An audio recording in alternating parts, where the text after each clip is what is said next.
Je préviens tout de suite, je n'ai jamais lu le manga Death Note et je n'ai jamais vu le dessin animé. Voilà, maintenant vous pouvez me haïr.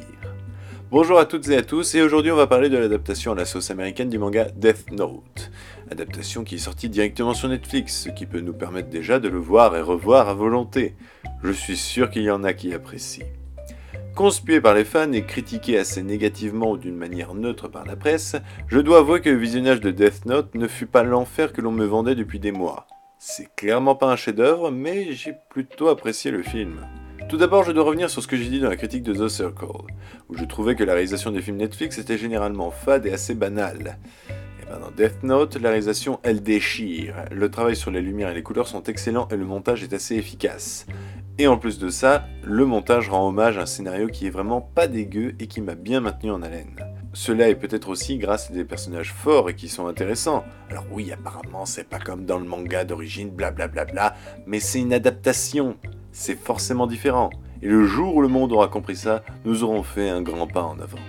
Après, je ne renie pas le fait que même si les personnages ont une psyché intéressante, les deux personnages principaux ont quand même un grand manque de charisme, et que le seul personnage qui fait l'unanimité, c'est elle, incarnée par Keith Stanfield, qui est aussi excellent dans Get Out, que je vous conseille. Mais si vous voulez que je donne des points négatifs, je vais en donner. Le cri de Nat Wolff est purement insupportable, et décrédibilise toutes les scènes où il y est.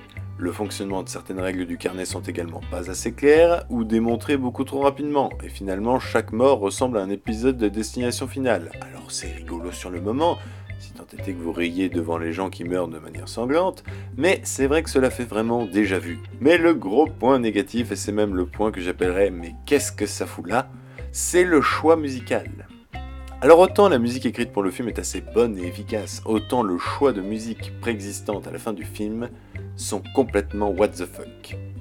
Take My Breath Away à un bal de fin d'année, ça passe, mais une musique rock 80s sur ton grand moment d'émotion, c'est n'importe quoi. Et la cerise sur le gâteau, c'est le final tout en tension qui a des allures de season finale et qui se déroule avec une reprise d'une chanson de Céline Dion. À quel moment le mec s'est dit que tension rimait avec Céline Dion? Oui bon je sais ça rime, mais ça n'a aucun rapport entre les deux.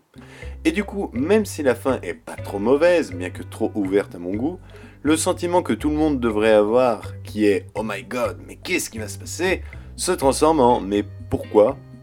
Pourquoi Céline Dion ?» Alors, j'aime bien la chanson originale, y a pas de problème, mais je veux dire, vous aurez dit quoi si on avait mis Sous le vent à la fin de Logan ? Bilan ? Death Note, c'est pas une bouse, mais c'est pas un chef-d'œuvre non plus. Cela se laisse regarder et apprécier si tant est que vous êtes capable de comprendre le sens du mot adaptation et que vous pouvez faire abstraction de l'œuvre originale.